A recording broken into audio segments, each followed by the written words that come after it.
Hello বন্ধুরা, আজ হলো বৃহস্পতিবার। দুপুরবেলা খাওয়া দাওয়া করে দেখো এখন 5:30 বাজে, বেরিয়ে পড়েছি। আমার মেয়ে আর আমি, ছোটো মেয়ে আর আমি যাচ্ছি। আমাদের একটু জিনিস কেনা আছে, কেনাকাটি করা আছে, সেখানেই যাচ্ছি। মেট্রোতে উঠে পড়লাম, দেখো টিকিট কেটে এবার যাচ্ছি। আমরা মেট্রো করেই যাব। তো আমরা বেড়াতে যাব শনিবার দিনকে, তোমাদেরকে বলেছিলাম। তারপর দেখো মেট্রোতে ঢুকেও গেল। কোথায় যাচ্ছি ওখানে গিয়ে কিন্তু তোমাদেরকে বলবো। আমার ছোটো মেয়ে আর আমি বসে আছি ট্রেনে, দেখো। তারপরে দেখো মেট্রো থেকে নেমে গেলাম। এবার দেখো মার্কেট চলে যাব।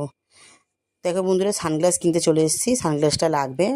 তো দেখো টাইল মারছে আমার বরমশাই আর ছোটো মেয়ে, দেখো। তারপরে কেনাকাটি হয়ে গেল বন্ধুরা। তারপরে দেখো খাবারের দোকানে চলে এলাম, যেহেতু বড় মেয়ে স্যান্ডউইচ খাবে বললো, তো ওর জন্য স্যান্ডউইচ নেওয়া হচ্ছে। পাপা দাঁড়িয়ে আছে। আর দেখো আমরা খেয়ে নিলাম ফুচকা, বাড়িতে চলে এলাম। আর নিয়ে চলে এসেছিলাম আমাদের জন্য চিকেন প্যাটিস। ওটা তোমাদের সঙ্গে ভিডিও করতে পারিনি, তাই ঘরে এসে তোমাদেরকে দেখিয়ে দেবো। দেখো বড় মেয়েকে দিয়ে দিয়েছি স্যান্ডউইচ, ও খাচ্ছে। আর দেখো 3টে সানগ্লাস কিনেছি। তোমাদের মিনি ব্লগটা কীরকম লাগলো অবশ্যই জানালো, ভালো লাইক কমেন্ট করে দিও। টাটা।